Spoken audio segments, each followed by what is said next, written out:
স্বাগত জানাচ্ছি দর্শকরা আজকে যখন আমি সকালে ধরুন 9:30-10টার সময় যখন আমি রানীখাড়ির দিকে যাচ্ছিলাম, তখন রানীখাড়িতে একটা হোটেল আছে, বিবাহ হোটেল। এই হোটেলের সামনে আমি দেখলাম যে উধারবন্দ বিজেপির টিকিট প্রত্যাশী 4-5 জন দাঁড়িয়ে আছেন। আমি তাদেরকে জিজ্ঞেস করলাম এখানে কি হয়েছে, তোরা বলেন আরও লোক আছে।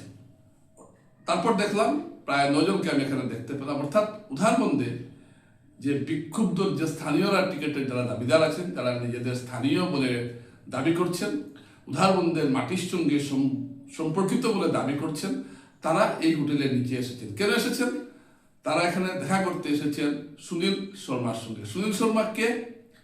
জম্মু কাশ্মীরের বিরোধী দলনেতা এবং এই বিধানসভা নির্বাচনে তিনি আসামের সহপ্রভারী, অর্থাৎ কো-ইনচার্জ, আপনারা ইংরেজিতে যদি আপনারা বলেন সেটা হবে কো-ইনচার্জ। এবং সুনীল শর্মার কাছে তারা দাবি জানাতে এসেছেন যে উধারবন্দে তারা কোনো অবস্থায় উধারবন্দের বাইরের কোনো প্রার্থীকে তারা মেনে নেবেন না। অর্থাৎ যে প্রার্থীর উধারবন্দের সঙ্গে কোনো যোগাযোগ নেই, উধারবন্দের মাটির সঙ্গে কোনো টান নেই, উধারবন্দের জল হাওয়ার সঙ্গে যার পরিচয় নেই, তেমন মানুষকে তারা কোনো অবস্থায় মেনে নিতে পারবেন না। এবং সেই লোকটা যে রাজদীপ গোয়ালা, সেটাও তারা বলবেন। আপনারা জানেন যে গত পরশুদিন সম্ভবত উধারবন্দে একটা নাগরিক সভা হয়েছে। সেই সভায় এই যে 11 জন বিক্ষুব্ধরা উপস্থিত ছিলেন এবং তারা পরিষ্কারভাবে জানিয়েছেন যে তারা কোনো অবস্থায় বহিরাগত কোনো প্রার্থীকে, বহিরাগত শব্দটা তারা ব্যবহার করছেন না। তারা যে শব্দ ব্যবহার করছে সেটা হলো উধারবন্দের মাটির সঙ্গে জল হাওয়া মাটির সঙ্গে সম্পর্কহীন কাউকে তারা উধারবন্দে মেনে নেবেন না।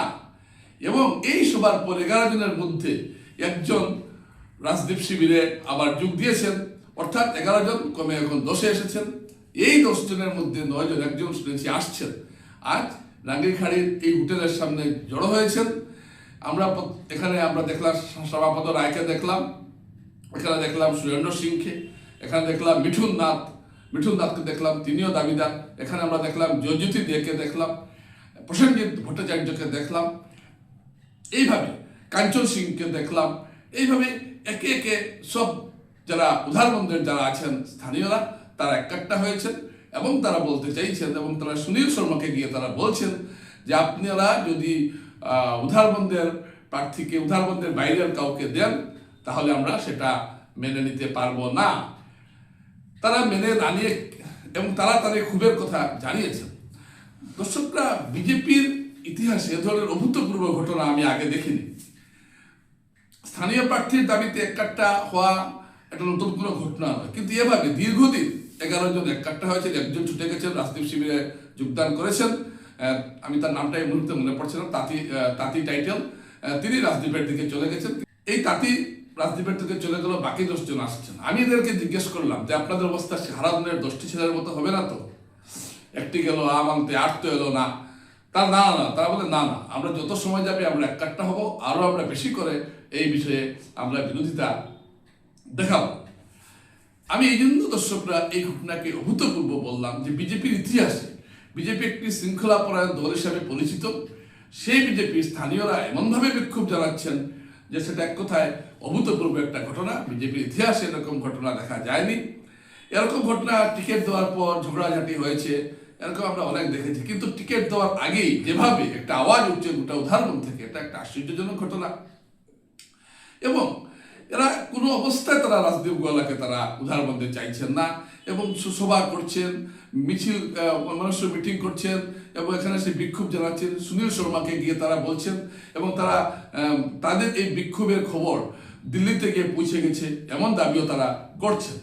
এবং আমি আরো আশ্চর্য যে ঘটনা হলো, এই যে 11 জন আছে যারা কিন্তু একজনের সঙ্গে আরেকজনের সম্পর্ক যে খুব ভালো এমন নয়, একজন আরেকজনের সঙ্গে সাপিনলের সম্পর্ক এখানে আছে আমি জানি, তারপরেও তারা একটা হয়েছে। এবং এই 11 জন, এখন 10 জন বলবো, 11 জন তো নেই।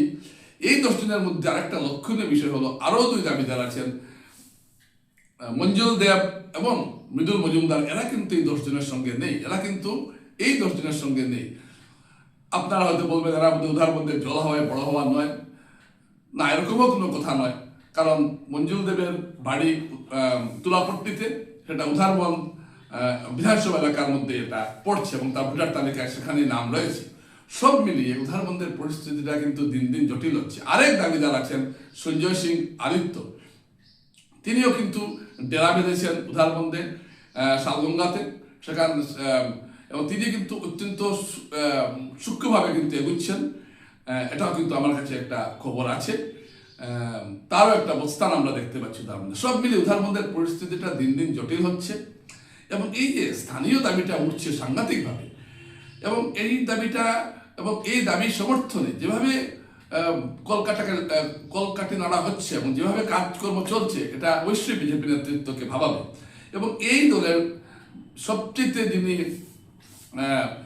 ভোকাল ফেস যাকে আমরা বলতে পারি, তিনি হলেন বাসুদেব শর্মা। আমি যখন গেছিলাম তখন বাসুদেব শর্মা আসেননি, এবং বাসুদেব শর্মা যেভাবে ভাষণ দিচ্ছেন এবং তিনি আরএসএস কর্মীদের উপর লক্ষ্মীপুরে আক্রমণ, সেই কংগ্রেস জমানার কথাগুলো এখানে আনছেন, এরা তিনি এটাই বুঝাতে চাইছেন যে একজন কংগ্রেসীকে আপনারা এখানে দিলে, যার মাধ্যমে আরএসএস কর্মীদের উপর আক্রমণ করা হয়েছিল, তাকে এখানে দিলে এখানে স্থানীয়রা কোনো অবস্থায় মেনে নেবেন না। দর্শকরা এরকম একটা পরিস্থিতি উধারবন্দে বিরাজ করছে, এবং এই যেভাবে 10 জন নিজের কাজকর্ম ফেলে এখানে একটা হয়েছেন, এটা একটা আমার কাছে তো একটা আশ্চর্য ঘটনা। ঠিক আছে, সাধারণত কি হয়, স্থানীয় বিক্ষোভ হয়, এবং এদের সঙ্গে দেখলাম এবং এদের এই যে ঐক্যবদ্ধ হওয়াটা, তারা ঐক্যবদ্ধ হয়েছেন, তারা বলছেন এই 10 জনের মধ্যে যাকেই টিকিট দেওয়া হোক তারা তার সঙ্গে আছেন। আবার তারা ঠিক করতে পারছেন না তাদের মধ্যে কাকে টিকিট দেওয়া হবে। তাদের বক্তব্য হলো দল যাকে টিকিট দেবে আমরা 10 জন পুরো মাত্রায় দলের হয়ে কাজ করব, এই মেসেজটা তারা দলীয় কর্মকর্তাকে দিতে চাইছেন। এখানে একটা প্রশ্ন স্বাভাবিকভাবে উঠে আসছে যে বিজেপি দলে কি এরকমভাবে একজোট হয়ে মিছিল করা, জনসভা করা, একজোট হয়ে যাওয়া, এটা কি সমীচীন? তারা বললেন না, এটা হতেই পারে, গণতান্ত্রিক দল বিজেপি, একজন মানুষ তার মনের কথা, ক্ষোভের কথা দলীয় হাইকমান্ডকে জানাতেই পারেন, এতে অন্যায় কিছু নয়।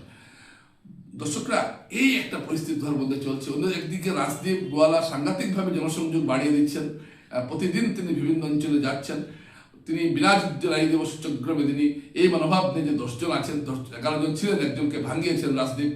এখন অনেকেই বলছেন যে এই 10 জনটা আরও নাকি কমবে, যদিও আজকে তারা বললেন না আর কমবে না। এখন কি হয় সেটাই দেখার বিষয়।